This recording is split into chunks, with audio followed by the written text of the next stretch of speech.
Hello, bruvs. We're back with Call Me Crazy by Anne Heche, a 2003 autobiography. We will be reading chapter 13, at least chapter 13. I don't know if there's how long it is. We'll find out. I have to set up the chat first. Control B, chapter 13. Actually, it says it's a 2001 book, but I think it was 2003. Could be wrong. I usually am. No, it says 2001. 2001. Becoming Jesu. Chapter 13.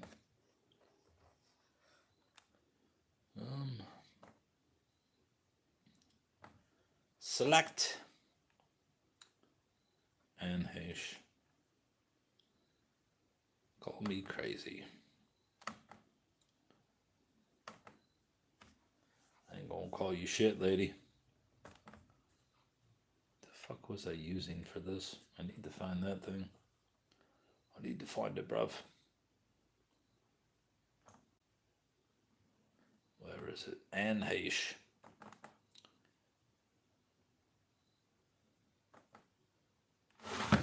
Alright.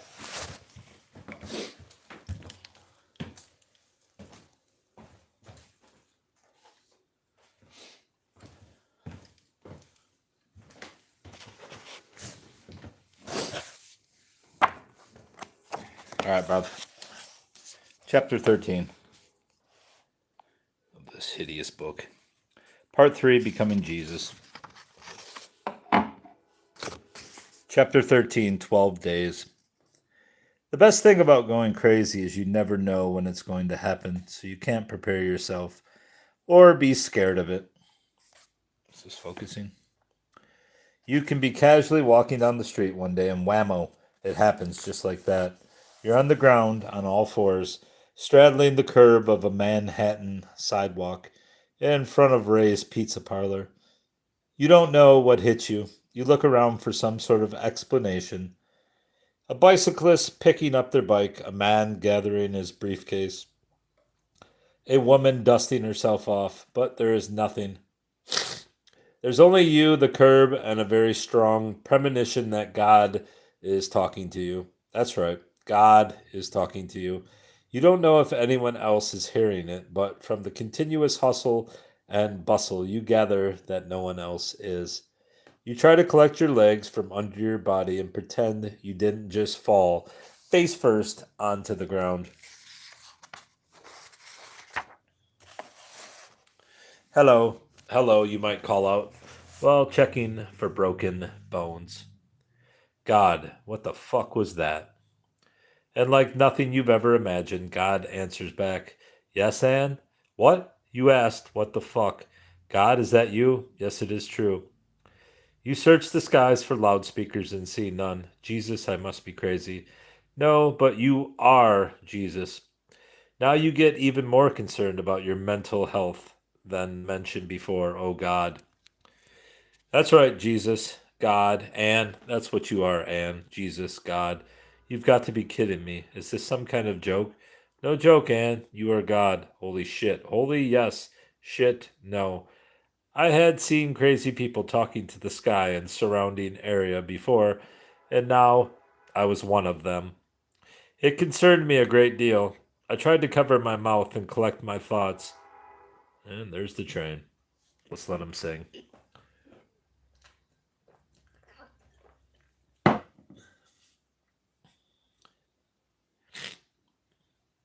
I tried to cover my mouth and collect my thoughts, but there was no collecting to be done.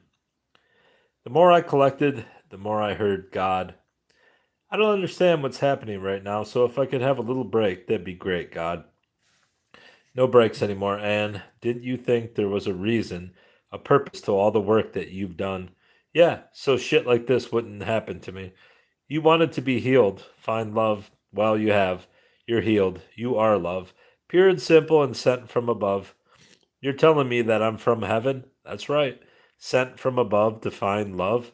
That's right, and you have. You are it. You are love. and now you must teach it to all who want to hear. This whole the train just doesn't want to stop.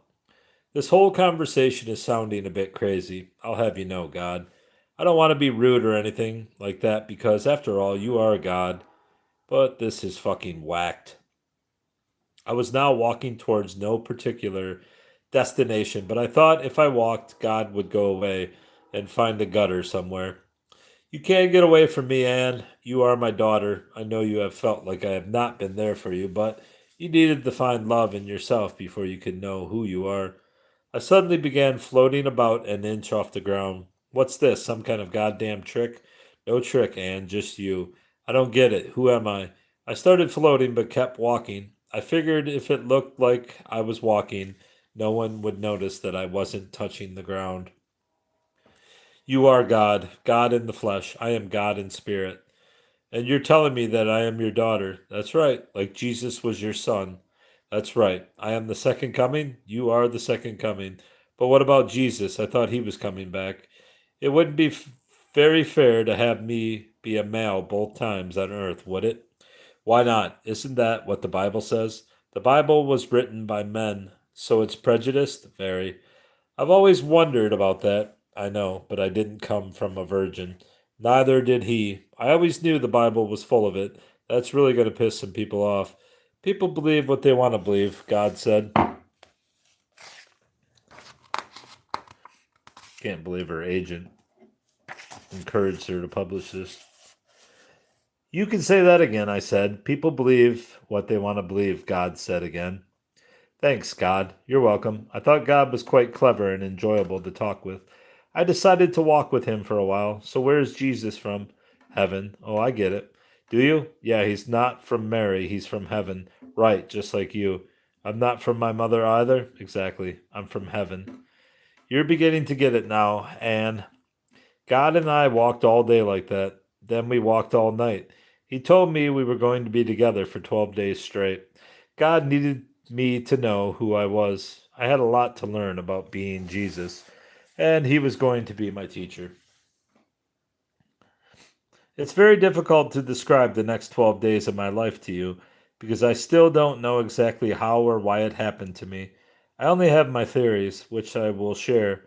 I am not a doctor and I have not consulted a therapist about my explanations. It's important for you to know that there were no drugs involved. I had stopped LSD therapy 3 years prior to this occurrence. I was actually feeling more grounded in my life than I had for years, other than the issues with my mother. The phone call with her happened less than 3 weeks before my first encounter with God on the street. I believe that my mother's reaction to my abuse was too painful for me to absorb and sent me to a place in my subconscious that seemingly negated my need for her love.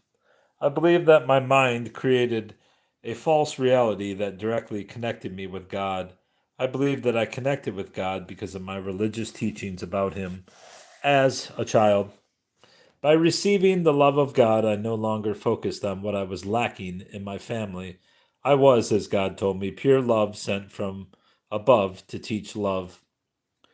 In this reality, there was no room for me to feel sorrow about my past or the pain of my family's reaction to the present. I determined that the very purpose for being born into my abusive environment was so I could have compassion and understanding for others who had experienced similar things as children. I developed theories to relieve my parents of any responsibility for the pains they caused me. If God wanted me to experience life the way that I had, then I couldn't blame anything on my parents anymore. I could forgive them for all they had done and love them for the lessons they gave. During these 12 days of my life, I was at the complete mercy of my mind. My body and anything that it did were out of my control. It was the scariest, most invigorating, most insane making period of my life. It is a time that affected my whole being for the next 4 years, until I could get a handle on what it was about and let it go. In my mind, I became Jesus. I was called Celestia, the reincarnation of God. I believed that I was the second coming here to teach the world about pure love. I believed that each and every person on this planet was God, and I was here to show them their reflection. I believed that I was born to tell this truth to the world just like Jesus believed he was. I believed I was given my calling by God in heaven. I believed that I was going to become famous to do this. I had never wanted to be famous without something to say. Now I thought my work to become a successful actress had its purpose. The first order of business was to get 2 leather-bound books to write down the messages I was receiving. This was to be my Bible, the new Bible of truth, and I was going to write it based on what God told me. I was led, and by led I mean told by God, to go into a specific store in downtown Manhattan to make the purchase. I had absolutely no idea where I was being told to go or what I was going to do there. I trusted in God completely and gave my body and mind over to Him. I was also very aware that I was Anne Heche, an actress. I knew I was a person with friends and a life existing alongside the life I was now living as Celestia. I walked everywhere I was told when to turn, where to turn, and when to stop. When I was at the right place, I would hover and wait for my next instructions. My first stop was outside a leather shop in Greenwich Village. I had never been to or seen the shop before. I knew that I was supposed to be getting some books, but the leather shop only had belts, purses, and bags in the window. I told God that I thought we had come to the wrong place. Please note that God and I only spoke telepathically. I did not speak out loud. I did not draw attention to myself in any way. Although I always felt like I was floating and not walking, God promised me that no one would notice. I was always safe, God said. No one would know anything about what was going on with me until it was time. God told me to walk into the store. When I looked inside, there were no books anywhere at all. I began to get anxious and fear that I had gone completely nuts. I didn't know how to stop the insanity in my head and begged for God to leave me alone. You don't by any chance have any leather books, do you? I heard the words coming out of my mouth and into the ears of the clerk. Leather books, leather books. He was searching his mind. I was fearing mine. It's funny you should ask. Oh, how so? He reached down behind the counter and into a drawer or hidden shelf. I have 2 of them. They've been here forever. I didn't order any more because they didn't sell. Could this be what you're looking for? The man put 2 leather books on the counter in front of me. One was black and the other a deep green. They're exactly what I was looking for. Thank you. I'll take them. When we were outside, I had a thought that maybe this Jesus stuff was going to be funnier than I thought. You can enjoy this, you know. Love is fun, God said. I didn't so much mind having someone read my mind. So, what's next? There was a hint of enthusiasm in my head about my next adventure. Let's get some music, God said. Turn left here. I closed my eyes and floated down the aisles with my fingers touching the tops of all the CDs. I didn't want to be swayed in any way by my taste, hence the shut eye. When I arrived at a CD I was to purchase, my fingers would grab at the case and I would move on. When I got to the register, I had 12 plastic packages in my hands. Quite a selection you've got here. My CDs were put in a bag and I was off. I had no idea what I had bought. I spilled the contents of the bag onto my friend's couch. Let me guess, one of them's going to be, what's his name? Who's the guitarist for Fleetwood Mac? Lindsey Buckingham. I guarantee he's going to be in there because she dates him at some point. Lisa Light, I called her, was a friend I had met in New York while I was shooting The Juror and walking and talking. We had had an immediate connection when we met, and she and her boyfriend and I all became great friends. Whenever I was in the city, I would call them, and we would spend most of my free time together. Michael, her beau, wasn't home when I arrived on their front stoop. God thought we needed privacy for the first of many conversations about what was happening to me. Light became my confidant, and so much more. As we perused the contents of the small packages, I told her what had happened to me from start to finish. I've always known this about you, Anne, Light said when I had finished. What? What do you mean? Since I was a girl, I've been having a dream about a blonde-haired woman who was going to come into my life. I was told that I was here to help her. She was going to have a very special purpose here on this planet. I have been waiting for you to know. I have known since the first time we met.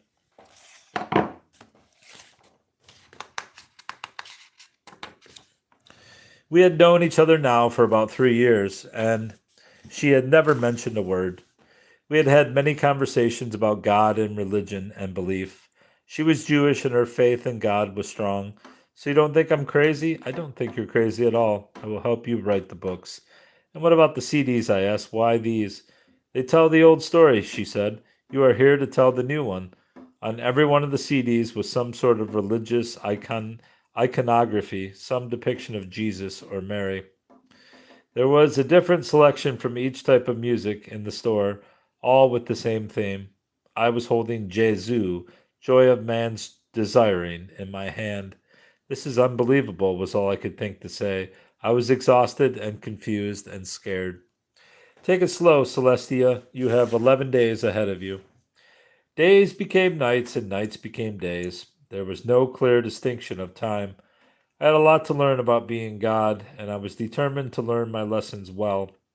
I had just finished shooting Donnie Brasco, which is why I was in New York. I was staying at the Shoreham Hotel on West 55th Street and figured that I had been given a clean space with no distractions to learn my lessons. The room I was staying in had clean white walls, 2 beds, and a beautiful bathroom. There was a CD player in a cabinet I discovered only the night I returned from Lights. I was told to put on a CD, get a pen, and open the black leather book. I wrongly assumed that I would be writing things that I could understand. We all know what happens when you assume. God had something else in store for me. A surprise, if you will. He had a whole language I had never heard or seen that poured out of my mind and into my hand. As soon as I took hold of the pen, my fingers began writing symbols, not letters. I had no control over what my pen was writing. When it started and stopped was not up to me. I let the energy guide me. I knew that I was forming sentences and paragraphs of some sort because there were periods and page turns and indents, but other than that, I had no idea what I was doing. If I would ever know, or if I would ever be able to figure it out. I think a few days passed in the hotel as I finished and filled the first leather book. When my Bible was completed, I could not understand one word of it. That would be the next adventure. The book never left my body. I kept it in my backpack when I finally stepped outside to see the light of day. It was beautiful and sunny outside and smelled fresh and clean. I saw and felt everything in a new way. My attachment to the world that I lived in had deepened in my time writing. I hadn't known what I was actually putting on the page, but the idea of it had somehow washed through me. God is love, the world is love, there is no pain unless we agree to pain. War is an ugly battle of ego. Ego must die. We are all God. None of these concepts were foreign to me. I had heard them in churches and on radios. I had felt them in my own heart, but spending hours with God and only God had made me somewhat cleaner, clearer, and more appreciative of everything around me.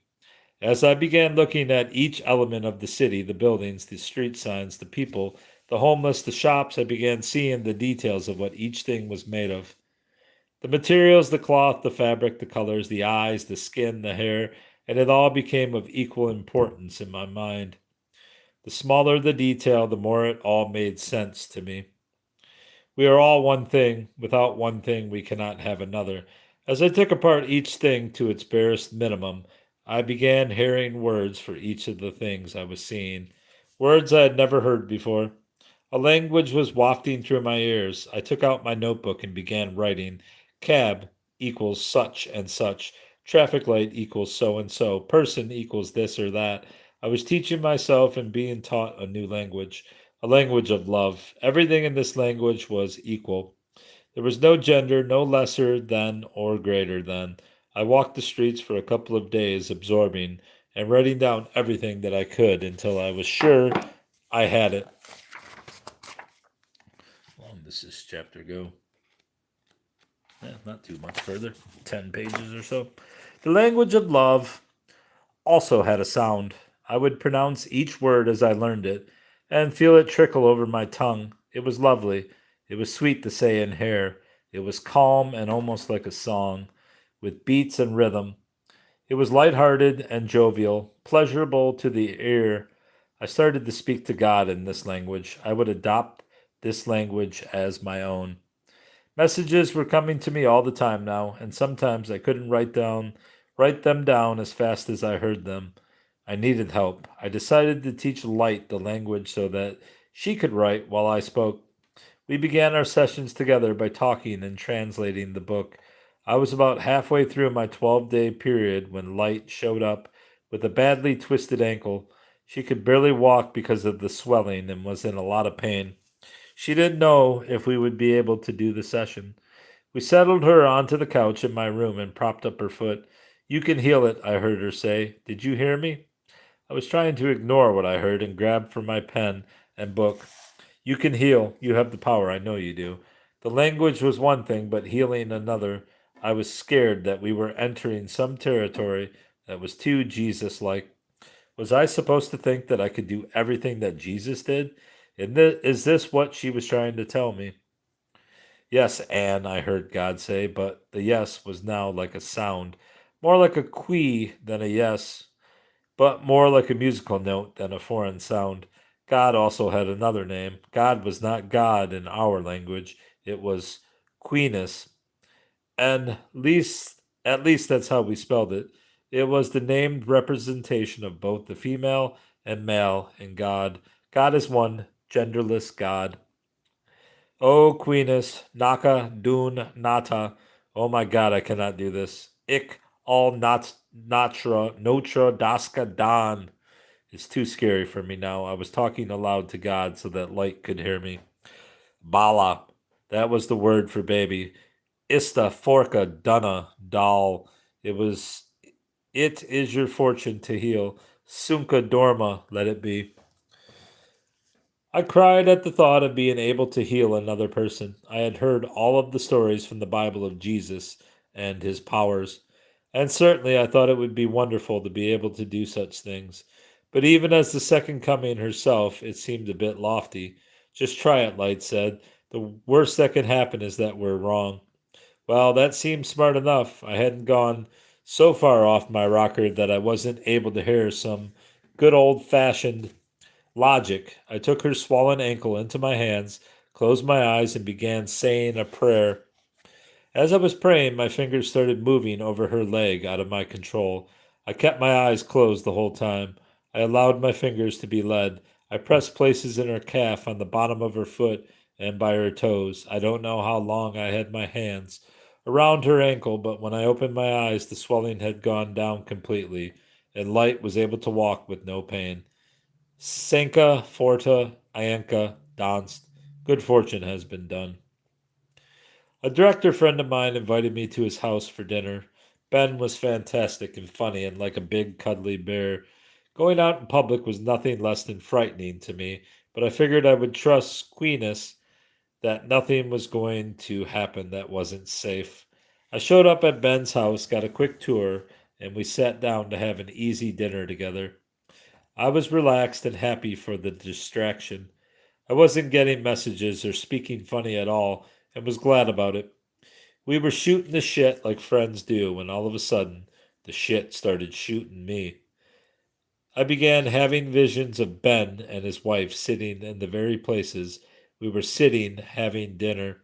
Does Jenny always sit here? I asked, trying to be calm, having no idea what was going to come out of my mouth next. Yeah, Ben said. Why do you ask? Just wondering. I can kind of see her here. I had never met Jenny. Really? Like see her in the room?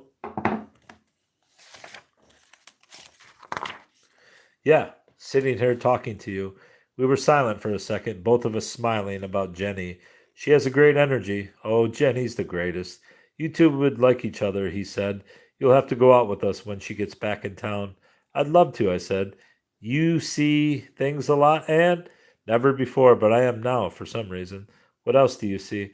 I thought about it for a minute and began having images that I couldn't recognize. I can't really tell, I said. It's kind of unclear and weird anyway. I don't want to freak you out, Ben. You're not freaking me out, Anne. I imagine that Ben had seen some pretty weird stuff in his life, and nothing would probably faze him too much. See anything now? He asked playfully. I wasn't about to tell him what I had been going through, but I was getting a strange rush all through my body and thought that if I explored the feeling, something fun might come of it. You sure I'm not freaking you out? No. What? Well, I hesitated. I'm not really sure what's going on right now, but I think my body might have something to tell me. Or you. I'm not sure which. Go for it, Ben said. I got the feeling that Ben was up for any kind of adventure. I got up from the chair and went over to where he had a rug in front of a window that led to a patio. I put my arms down at my sides and waited. I have no idea what I'm doing, Ben. No problem, he said. I got all night. He waited, and I waited, and all of a sudden I had to sit down, so I did, right there on the rug, and then it started coming to me. I think I'm being told about your birth, Ben. What? I think I could see what happened to you when you were being born. You're kidding. I wasn't kidding. It was all rushing through my body as if I were actually going through Ben's birth process in my mind as I was experiencing the sensation. I was telling him what I saw and how his birth would affect the course of his entire life. That is so amazing, Ben. Were you a breech baby? God, yes. How did you know that? I could feel it in my body. Did you see how I'm moving? I was now lying down on the floor in a fetal position, with my feet pushed out in front of me.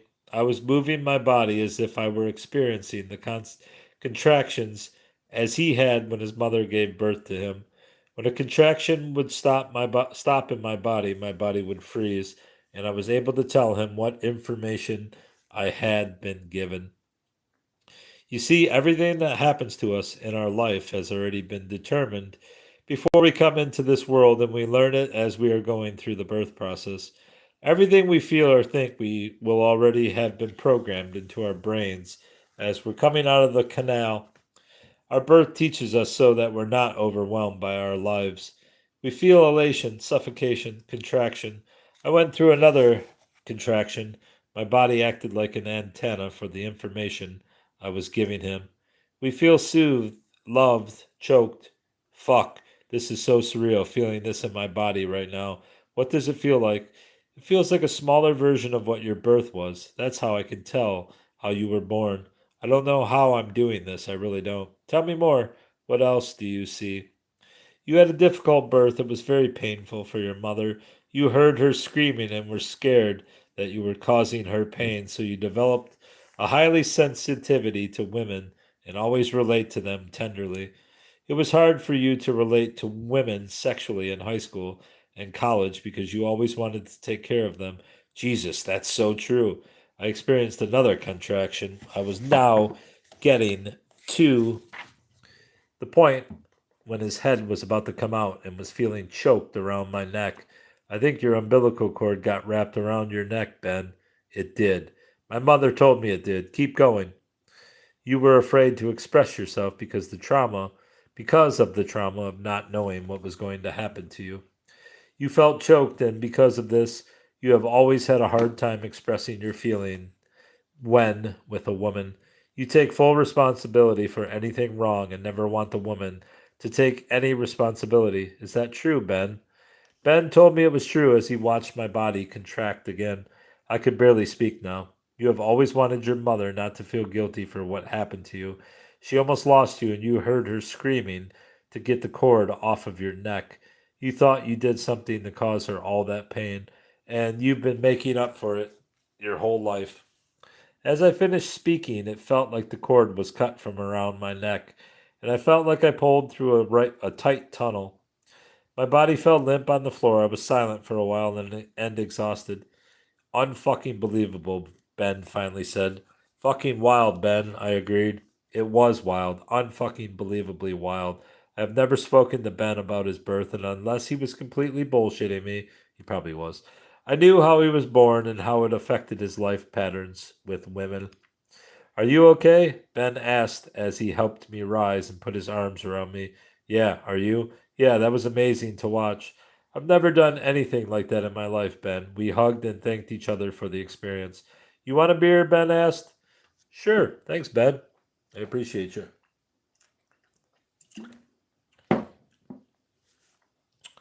Um, where were we?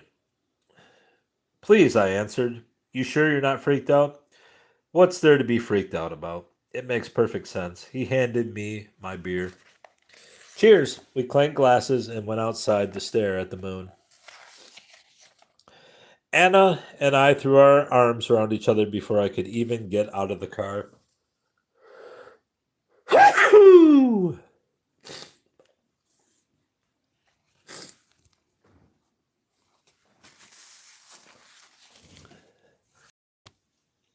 Are we done, Sneeze?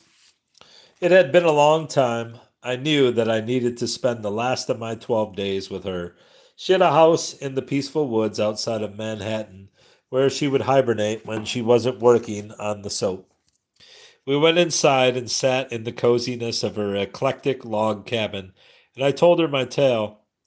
When I was finished, she tucked me in bed, and I slept for the first time in days. When I woke, I had stigma. I had stigmata on my feet. Oh, fuck. I don't know why I even looked down at my feet in the first place. I didn't have a habit of checking out my body before getting out of bed, but something told me I must. In the center of each foot, I had what looked like a bloody, oozy scab. The holes weren't deep and they weren't bleeding, but they were identical in size and shape and looked like fairly fresh wounds. I was quite sure that Anna had not come up in the middle of the night and stabbed me with a screwdriver, but I was not sure at all what was happening to me. I was beginning to feel like a freak, a loon, a crazy cartoon. Each day brought another weird occurrence, more inexplicable than the day before, and this day was going to be no different. I didn't even believe in stigmata.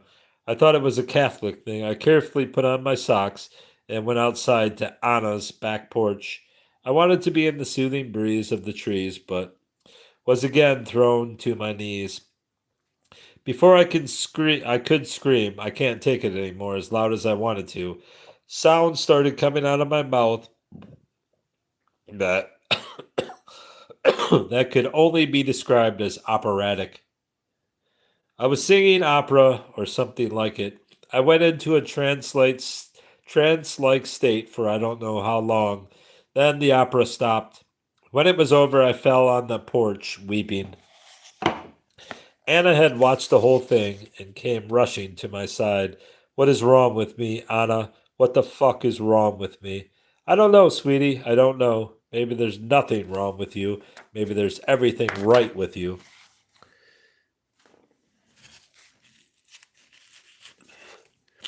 It can't be right. It's all too much, Anna. I had a vision last night that I wasn't going to have the next immaculate conception. I can't take it anymore. I don't know what to believe and what not to believe. I'm singing fucking opera for God's sake, and I have holes in my feet that I didn't put there. I'm sick. Either I'm sick or I'm God, and I think I'd rather be sick. I hate fucking opera. Well, at least you're learning new talents. I could always count on Anna for her sense of humor. She had tried to record my singing, but miraculously the tape recorder didn't record it. Didn't record. It spun. The record light was blinking, but it did not record. I think I'm going to have a nervous breakdown. I think you already are. And since this next chapter is fairly long, I'm going to go. Period. Oh shit! What happened? What happened? What happened, buddy?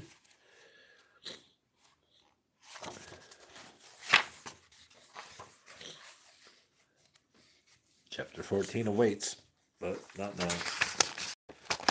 How many pages are left? 50 pages in this awful book. Basically 45 pages, 40-ish. All right, Brahms, that's all.